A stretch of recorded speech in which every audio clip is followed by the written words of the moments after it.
Hi ma'am, I just want to video since video like to video, share to video, subscribe to video mo, aduga comment to video do mayam nang mamang video haizagi ba mayam na khoyang ngai ba latest Mi 10 yaura Mi 10 ado mayam si flagship phone so MI gi quite latest flagship phone oi bane ado mayam mai se kai yaugi kai no hengat li se hen ga na ri pot se kai no tangi bagi maram se kai no kai yaugi se yeng na se ado khoi si cover ma han yaura ado 108 megapixel ne wow ayam aina puzariba color sina coral green ne aduga 8GB RAM 128GB ROM ne aduga 20 megapixel AI front camera in display finger sensor maning da siya nakan da siya direct display do yarni aduga 10W reversible wireless charging ne hadi sigumba si phone se kano ne mari thing chu charge to ya do mai charge sigumba phone atopa phone am le so atopa company gi Mari thing the wireless or the ani se aina som the wireless ki application app am yoram ne do aina on to matam da phone ni se thengna matam da ai gi charge se mongon da 10W ki oina charge se mongon ni pitho ai charge se thengna ga mayam dual speaker ore aduga cooling system yaure khoin processor wangwa phone da pung amani laptop sana pare sagala pala sida di sagala handarni aduga Wi-Fi 6 ore aduga game Turbo 3.0 si yaure adun hadi game sagat pada kutu to thagalan chappal lek amta panga oiroi ado ai yening malore do hangdo yeng ase let's go mayam aduga yang box se pam se signing o hele pura yang MI logo ga se signing o hele 10 ga se phajai I sin ke signing yam na antore hadi pura flagship phone ina style aroi bi tawre na kan su I khotana antore na le box han ge tai phone isam do manadre aduga 108 megapixel quad camera later with 8K video recording mayam 8K ado de mayam khanbe okay am hin mayek seng ni video se 8K video recording yarm ne am sida Qualcomm Snapdragon 865 yawre do mayam gaming gi or ga di roi bi de hen nai ra ni mayam I pro to siaw de si se mamang gi flagship si hek mamang flagship phone mix na MI mix 2 do or me do mix 2 do C1 865 se yaude do handaki si yaure sida quite processor su kan bo odene phone sida do HDR 10 plus dot display ore true color and relative flow 90Hz mamang 60 web handok 90 web na leg oiba amta tore game da leg sat pa khot mi lak pa daga khoina PUBG ham tan da leg sat ga du sumoi ore 6.67 display ore ado akhoina haitraga mi ngon haijamari khangje ko mayam leg sat pa ni na mayam almost 5000 milliampere battery ne do type C su oire aduga 30W wired and wireless fast charging support su oire ado mayam Manipur style in hangar se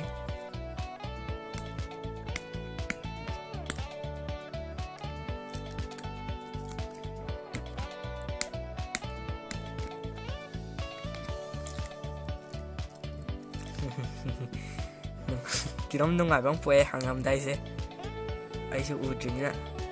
ado si site tham ga se aduga teng teng phone ni kon yeng se mayam sian yeng se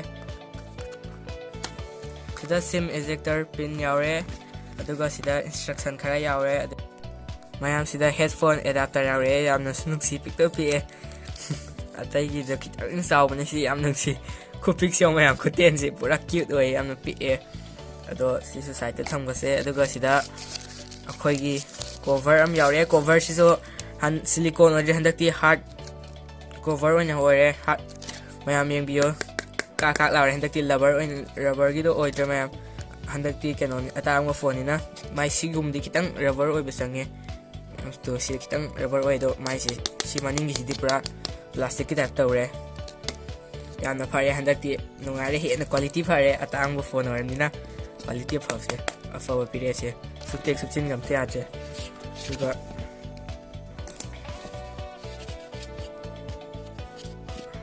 manung da kai yar yeng se sidana khoi gi hanagi sap mana ba charger adom yaure duga nakanda 30W charger yaure mayam fazai yamna Momang sap mane Redmi Note 9 Pro Max sa manare sa handakti MI khudimang sa kan da sa fine sa apia kramale nang ram pick pane ado phone si ang se phone se wow mayam camera si se fazai robot ki mami kamale do si camera mayai si da si yung bio mayai gi si manak si dik si yung mayam la signing ga kape mayai si fazale or flash thang ta camera kapam dai mo yam tar ni do hang do yeng se na na cover si mayam yung fully na happy wow fazale phone di tik tik kape he ji kan gi phone si mayam aroi bi da kap ne yung mayam display se yung ho hang do ko yo ne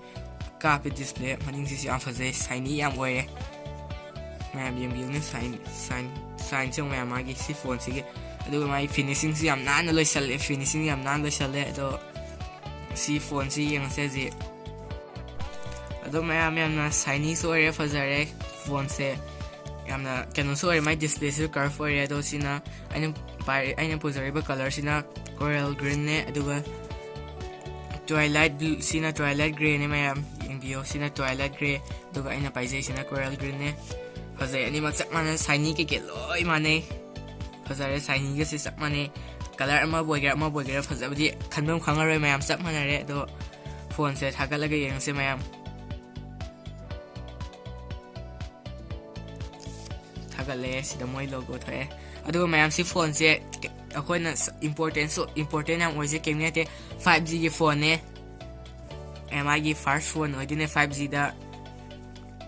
mayam aduna PUBG sana matam daga ultra HDR graphic ko da roi bi loi taw yarni MI UI 11 ore handak so sida English khal lage khoi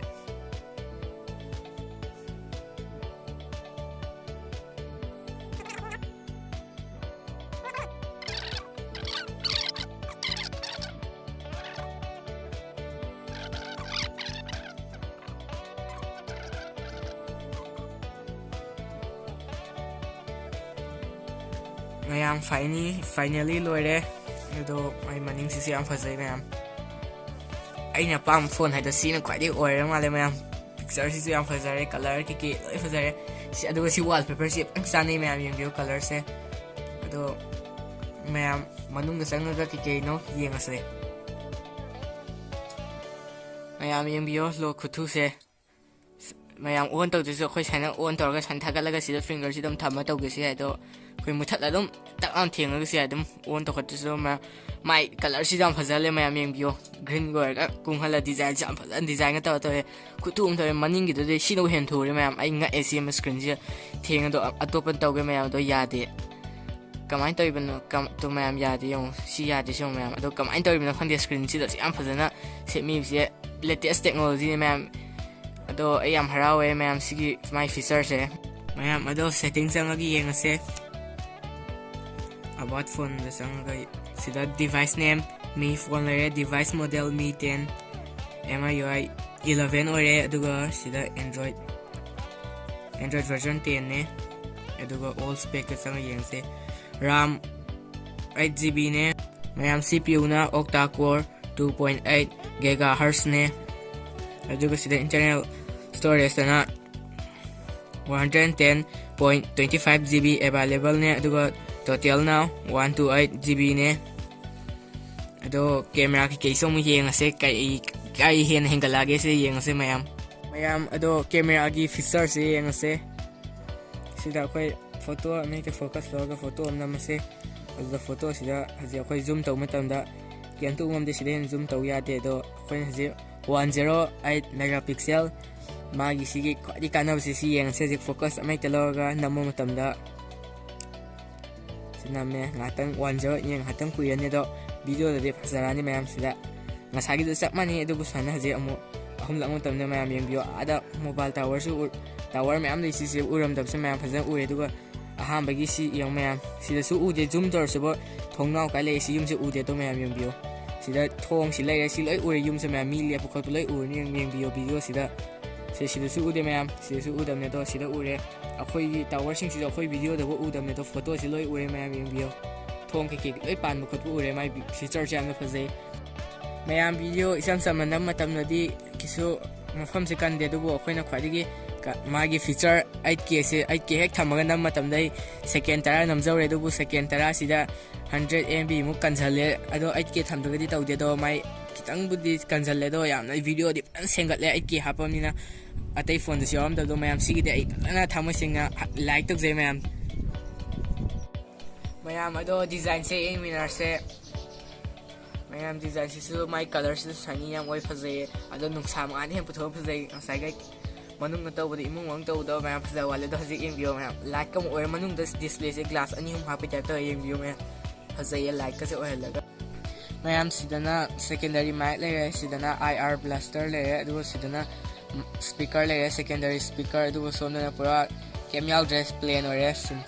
aduga mayam speaker se ani ore hangai som diaw ger makha ger mathak tiaw ger amatang oi do handakti ani ore sida first am le si second le do isai taba game sana bai mi na wang pat loina mak phan tangam mani game ta lek or su tangam tab to ore yam nungai ni isai taw khot pa bas loi yara ni mayam khudung an to ni ado mayam phone se mayam kamaina mayam pambra kamain to gesu mayam comment soidana ibiramo mayam ngasi gi video se matang si loisan jarani ado mayam na karma mi gi na khai karma phone na khai gi phage se mayam khanbiro ai gi di ai opone rom dadi mi tension na khai gi phawran khalle mayam ai gi favorite su oire ado mayam su apam khanbio do mathang gi video dadi mi smart tv box in puzer gas magi mat kem na te mi smart tv box ase mai mathau se koi hani lamba smart tv na taba khitang latest oi ba design oi bising do smart tv oi da bising do haji smart tv don thoi arni akoina adu pot hek taw loi baga smart tv don thoi arni akoi gi voice ngang khot pa google la taw lo yarni youtube yengba netflix so handi yaw jarani loi mira kas kap thok pa loi yarni adu de akoin game sanaba kap thok ba loi la yarni ade online shopping message san loi yarni mayam netflix su youtube loi yarni do mayam adu video do semjara ge mayam adu bo ngai bio mayam ado mathang video na se bye bye